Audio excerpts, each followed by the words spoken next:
Hello friend, मैं doctor Jitendra Mohan वेट्टा जौनपुर। आज हम लोग कैलकुलस indica 200 doctor William doctor E B Nash के होम्योपैथिक लीडर्स नेस बुक के सिम्टम के बारे में डिस्कस कर रहे हैं।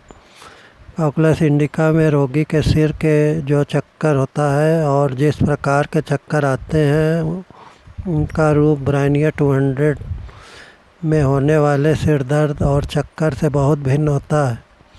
यद्यपि इन दोनों ही औषधियों में बिस्तर से उठकर बैठते ही सिर में दर्द होता है और चक्कर आने लगते हैं, परंतु इन दोनों में सबसे बड़ा अंतर यह है कि ब्रायनिया 200 तथा अन्य कई औषधियों में सिर दर्द के पूर्व पेट में मितली की अनुभूति होती, लेकिन कैलकुलस इंडिका 200 का लक्षण इसके विपरीत होता है, क्योंकि इसमें माथे की कमजोरी के साथ मस्तिष्क में खालीपन का एहसास होता है।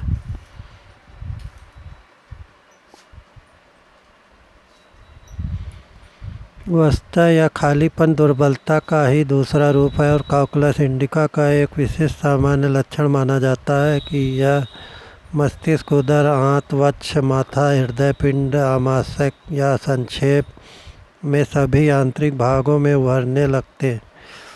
कैलकुलस इंडिका 200 में सिर की पीड़ा के साथ जो लगातार मितली सी बनी रहती है, उसमें आयरिस वर्स 200, नक्सोमिका 200, डिपिकाक 200, एकोनाइट 200 देने से बहुत लाभ होता है। यह कोलचिकम 200 के लक्षण से बहुत मिलती है। रोगी को सूख भूख रहने पर भी भोजन की अरुचि हो जाती, यहाँ तक कि खाद्य पदार्थों की गंध तक भी सहन नहीं कर पाता। कैलकुलस इंडिका 200 के रोगी में मितली और वह अरुचि अत्यंत तीव्र होती है, इतनी कि मितली के कारण वह बेहोश भी हो जाता है।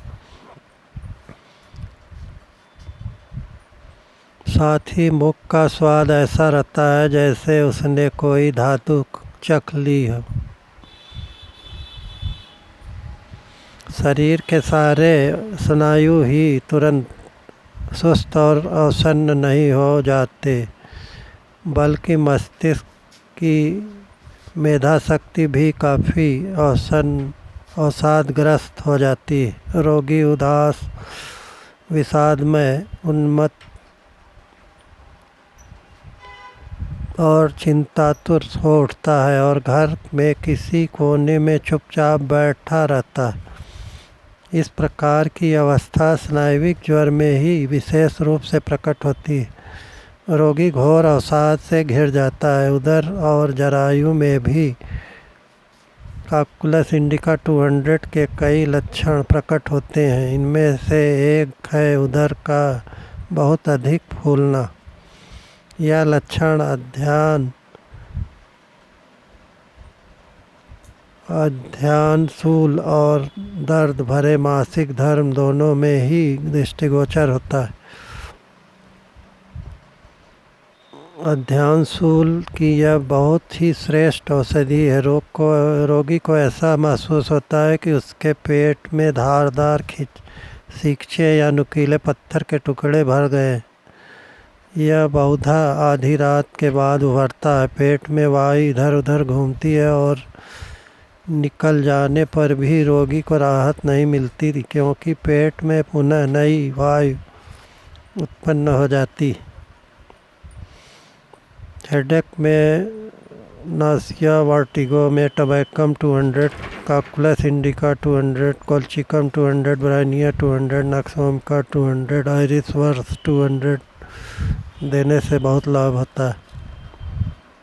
वीकनेस ऑफ मसल में calcarea phos 6X, veratrum album 200, कैलकुलस इंडिका 200, रस्टाक्स 200, ब्रायनिया 200, कोलोसिन 200 देने से लाभ होता है। नेफाइलम 200 देने से लाभ होता है। होठों में इस प्रकार का दबाव महसूस होने लगता है, हार्निया हो जाता है, जैसे रोगी की आंत उतर रही है।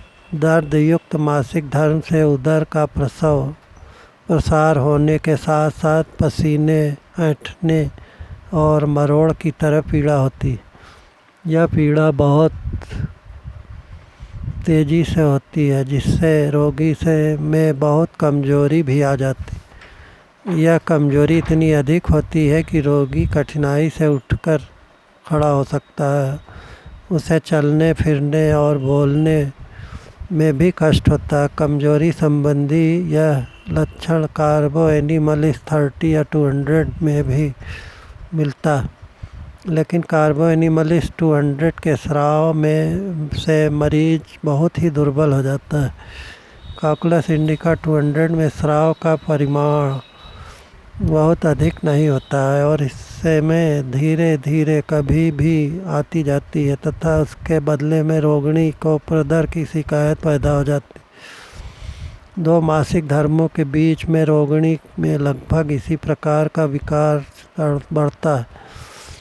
यह तरीका है जिसके द्वारा हम दो औषधियों में फ़र्क कर सकते हैं तथा व्यवसाय में सफलता हासिल कर सकते हैं। अब मैं इस औषधि के 4 विशेष लक्षणों का उल्लेख करना चाहूँगी जो निम्न: सिर में भार के साथ ही रोगी की कोई गर्दन की पेशियों में दुर्बलता, घोड़ा गाड़ी, रेलगाड़ी और नाव की सवारी करने के कारण रोग का उत्पन्न होना या बढ़ना, शरीर के कितने ही भीतरी अंगों में खालीपन और दुर्बलता का एहसास होना, रोगी को निद्रा न आना, रात में जागते रहना, कास्टिकम 200 के उपरम मेटालिकम 200, इग्निसिया 200, एसिड नाइट्रिक 200 या 1000 नंबर देने से लाभ होता। हार्निया में कॉकुलस इंडिका और कार्बो एनिमलिस 200 देने से लाभ होता। स्लीपलेस में कास्टिकम 200 के उपरम मेटालिकम 200, इग्निसिया 200, एसिड नाइट्रिक 200 देने से लाभ होता। धन्यवाद दोस्तों।